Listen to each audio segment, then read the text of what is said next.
मंडळी, आपल्या हिंदू धर्मामध्ये सुवासनीसाठी अत्यंत पवित्र आणि महत्त्वाचा सण म्हणजेच वटपौर्णिमा. आपल्या पतीला दीर्घ आयुष्य लाभू दे, जन्मोजन्मी हाच पती मिळू दे आणि संसार सुखाचा होऊ दे, यासाठी प्रत्येक विवाहित महिला अतिशय श्रद्धेने व्रत करतात. यंदा 2026 मध्ये अधिक ज्येष्ठ महिना आल्यामुळे वटपौर्णिमेचे तारखेबद्दल खूप मोठा संभ्रम निर्माण झाला आहे. म्हणून आजच्या विशेष व्हिडिओमध्ये आपण पाहणार आहोत यंदा वटपौर्णिमा कधी आहे, पूजेचा शुभमुहूर्त कोणता, पूजेची योग्य पद्धत आणि साहित्य काय आहे, आणि सर्वात महत्त्वाचं म्हणजे पूजा करताना कोणत्या चुका टाळायच्या आहेत. त्याचबरोबर साड्या संदर्भात संपूर्ण माहिती. त्यामुळे व्हिडिओ हा शेवटपर्यंत नक्की पहा, कारण व्हिडिओच्या शेवटी मी सांगणार आहे शृंगाराची खास माहिती, जी प्रत्येक सुवासनीला माहितीच असायला हवी. चला तर मग अजिबात वेळ न घालवता व्हिडिओला आपण सुरुवात करूया. चॅनलवरती नवीन असाल तर आपल्या चॅनलला सबस्क्राईब करायला मात्र विसरू नका. श्री स्वामी समर्थ. नमस्कार मंडळी, तुम्हा सर्वांचं दिव्य शक्ती या चॅनलमध्ये मी स्वागत करते. तुम्ही जर आपल्या चॅनलवर नवीन आले असाल तर आपल्या चॅनलला आत्ता सबस्क्राईब करा.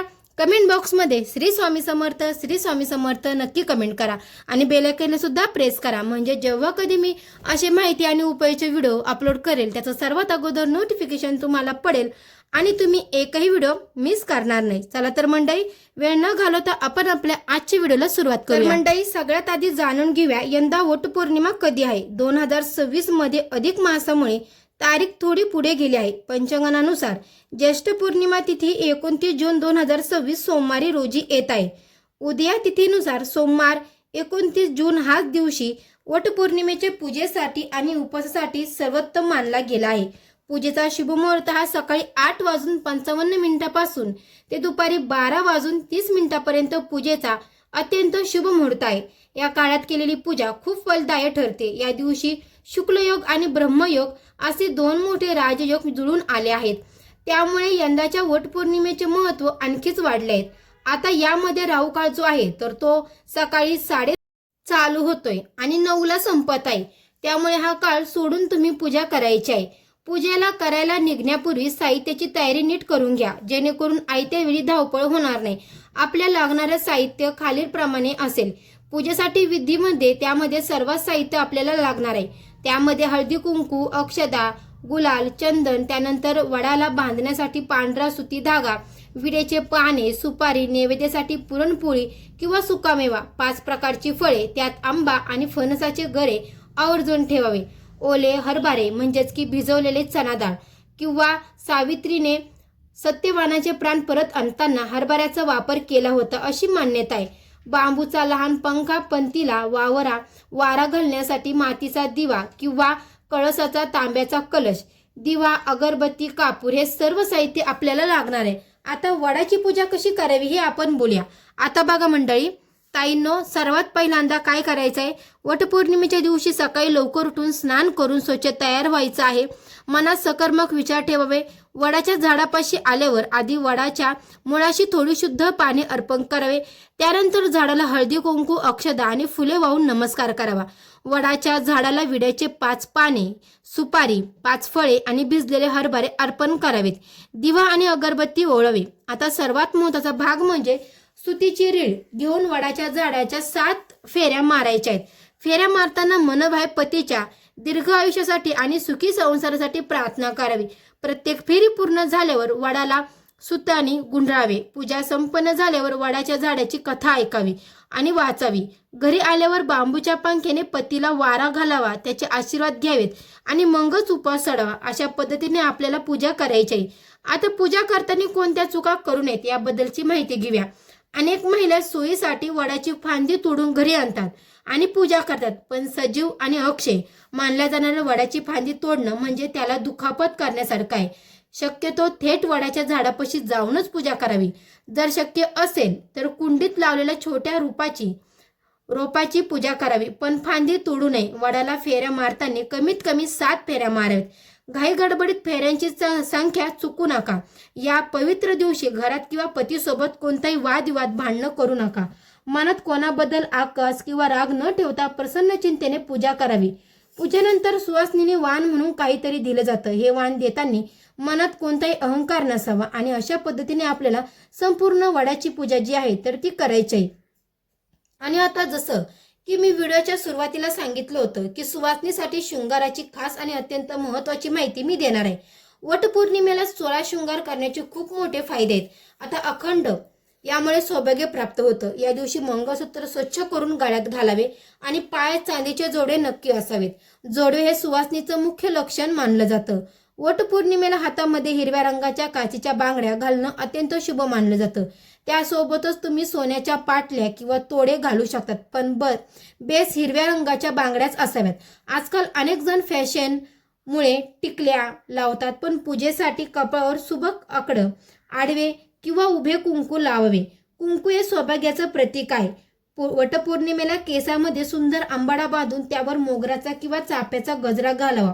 पूजेच्या दिवशी पूजेच्या दिवशी काळ्या रंगाची वस्तू आपण टाळावे, जसं की काळी टिकली, काळा दोरा किंवा काळ्या बांगड्या, काळ्या दोरा पायामध्ये बांधणं या दिवशी टाळावं. अशा पद्धतीने आपल्याला सर्व माहिती आहे. तर शृंगारबद्दल मी दिलेली आहे. तर आपण साड्या संदर्भात संपूर्ण माहिती जाणून घेणार आहोत. तर बघा, वटपौर्णिमेला आपण प्रत्येक जण खूप उत्साहाने नवीन साडी खरेदी करतो किंवा कपाटातील आपली आवडती भारीची साडी काढतो. पण तुम्हाला माहिती आहे का, हिंदू शास्त्रानुसार आणि सणावारांच्या परंपरेनुसार सुवासनीसाठी सौभाग्याचे 5 विशेष रंग सांगण्यात आले. जसं की वटपौर्णिमेला नेसणं अत्यंत शुभ मानलं जातं. त्यासोबतच असेही काही रंग आहे ज्या रंगांना आपल्या सणावारामध्ये वर्ज्य मानलं गेलं आहे. आता बघा, वटपौर्णिमेला आपण प्रत्येक सण उत्साहाने आणि अनेक प्रकारच्या साड्या नेसतो, ज्यामध्ये हे 5 शुभ रंग असणार आहेत. तर ते सर्वात अगोदर बघूया. त्यामध्ये सर्वात पहिला जो रंग असणार आहे तर तो म्हणजे हिरवा. हिरवा रंग हा निसर्गाचा, समृद्धीचा आणि अखंड सौभाग्याचा रंग मानला जातो. श्रावण आणि सणासुदीला हिरव्या रंगाला प्राधान्य दिलं जातं. वटपौर्णिमेला वडाच्या झाडाची पूजा करताना जर तुम्ही डार्क ग्रीन पोपटी किंवा ब्रॉज ग्रीन रंगाची साडी नेसली तर ती अतिशय शुभ मानली जाते. हा रंग डोळ्यांना सुकवतो आणि सकारात्मक ऊर्जा देतो. पुढचा रंग आहे तो म्हणजे लाल रंग. लाल रंग हा हिंदू धर्मात देवाची आणि विवाहाचे प्रतीक मानले जाते. प्रत्येक सुवासिनीच्या आयुष्यात लाल रंगाला अनन्यसाधारण महत्व आहे. लाल रंगाची साडी नेसल्याने चेहऱ्यावर एक वेगळं तेज येतं. वटपौर्णिमेच्या दिवशी लाल रंगाची साडी, नऊवारी आणि पैठणी नेसणं अत्यंत शुभ मानलं जातं. तिसरा रंग आहे तो म्हणजे पिवळा रंग. पिवळा रंग हा शुभता, ज्ञान आणि मांगल्याचं प्रतीक आहे. देवकरता आपण नेहमी हळदीचा वापर करतो, त्यामुळे पिवळा रंग हा पूजेसाठी अत्यंत पवित्र मानला जातो. या दिवशी पिवळ्या रंगाची, आंबा रंगाची किंवा मस्टर्ड रंगाची साडी नेसून तुम्ही खूप छान प्रसन्न वातावरण निर्माण तुम्ही पिवळ्या रंगाची साडी नेसू शकता. चौथा रंग आहे तो म्हणजे गुलाबी रंग. गुलाबी रंग हा प्रेम, आनंद आणि स्त्री तत्वाचं प्रतीक आहे. जर तुम्हाला जास्त भडक रंग आवडत नसेल तर तुम्ही राणी रंग, गाजरी रंग, हलका गुलाबी रंग पण निवडू शकता. हा रंग सौम्य आणि पूजासाठी किंवा पूजाच्या वातावरणाला सुगंधित करतो. पाचवा रंग आहे तो म्हणजे नारंगी किंवा भगवा रंग. नारंगी आणि भगवा रंग म्हणजेच अग्नीचा रंग, जो पवित्रेचे लक्षण आहे. हा रंग ऊर्जेचा स्रोत मानला जातो. वटपौर्णिमेच्या दिवशी नारंगी रंगाची साडी नेसल्याने पूजेमध्ये एक वेगळंच उत्साह आणि सात्विकता निर्माण होते. आता जितकं शुभ रंग महत्वाचे आहेत तितकंच काही रंग पूजेच्या वेळी वर्ज्य मानले गेले आहेत. फॅशन म्हणून किंवा हाऊस म्हणून आपण काही साड्या घेतो, पण वटपौर्णिमेच्या दिवशी त्या नेसणं चुकीचं असतं. त्यामध्ये सर्वात पहिला आहे तो म्हणजे काळा रंग.